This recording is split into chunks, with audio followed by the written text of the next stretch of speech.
अगर कोई इनका विरोध अगर कोई कर सकता है, कोई इनकी आंख में आंखें डालकर जिस लहजे में इनको जवाब देना है, अगर वो लहजे में जवाब देने की ताकत अगर आज अल्हम्दुलिल्लाह किसी पार्टी के अंदर है, किसी नेता के अंदर है, तो वो मेरे कायद बैरिस्टर असदुद्दीन अवैसी और मजलिस इत्तेहाद मुस्लिमीन के अंदर है।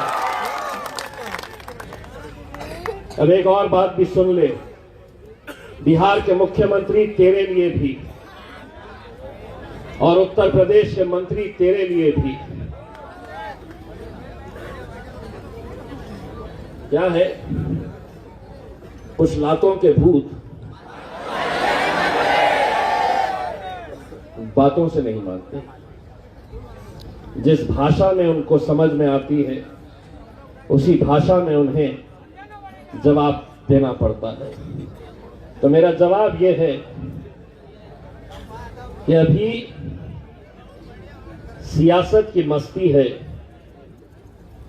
अभी हुकूमत की मस्ती है, मगर बहुत पछताएगा उस दिन। तू हमसे क्या, हमारे साए से भी घबराएगा उस दिन। अभी हुकूमत की मस्ती है, मगर बहुत पछताएगा उस दिन। तो हमसे क्या, हमारे साए से भी घबराएगा उस दिन। जिस दिन हमारे हाथ से छूटेगा सब्र का दामन, तुझे तेरी औकात का पता चल जाएगा उस दिन। हर चीज, हर बात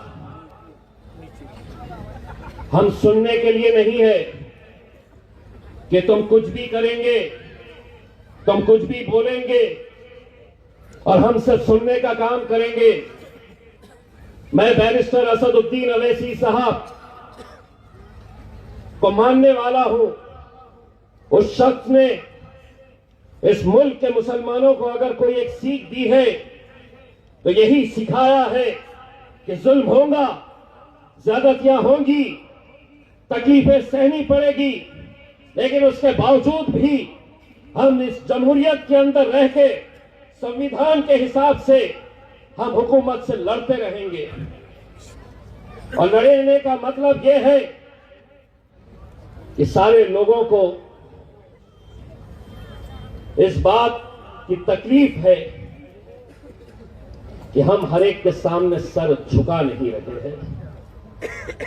उन्हें तकलीफ इसी बात की हो रही है कि एक कांग्रेस का मुसलमान है वो खामोश रहता है, अजीत दादा के पीछे गुलामी करने वाले बहुत सारे मुस्लिम लीडर्स हैं वो खामोश रहते हैं, उद्धव ठाकरे को मानने वाले मुसलमान वो खामोश रहते हैं। लेकिन ये कैसा बोलते हैं, ये क्यों बोलते हैं? इसलिए बोलते हैं कि हमने इतने सालों तक तुमको सुना है, तुम बोलते थे और हम सुनते थे, लेकिन अब मेरे कायद बैरिस्टर असदुद्दीन अवैसी साहब ने हमको ये सिखाया है, अब हम बोलेंगे और तुम्हारे बाप को भी सुनना पड़ेगा, सुनना पड़ेगा। इसलिए सुनना पड़ेगा, वो छोटी सी बच्ची का जोश देखकर ये इसलिए सुनना पड़ेगा बेटी, इसलिए सुनना पड़ेगा कि सभी का खून शामिल है इस मिट्टी में। ये मुल्क किसी के, ये बार बार इन्हें याद दिलाना पड़ता है। क्यों याद दिलाना पड़ता है? इसीलिए कि क्या है, आदत पड़ गई है लातों के भूत।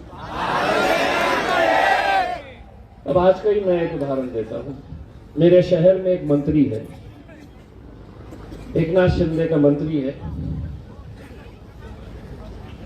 उसने बयान दिया और आज इलेक्शन कमीशन बंबई दफ्तर में गए और बंबई के दफ्तर में जाकर उन्होंने बोले कि 15 जनवरी को महानगर पालिका के इलेक्शन होने हैं महाराष्ट्र के अंदर, और 14 जनवरी को यानी कि एक दिन पहले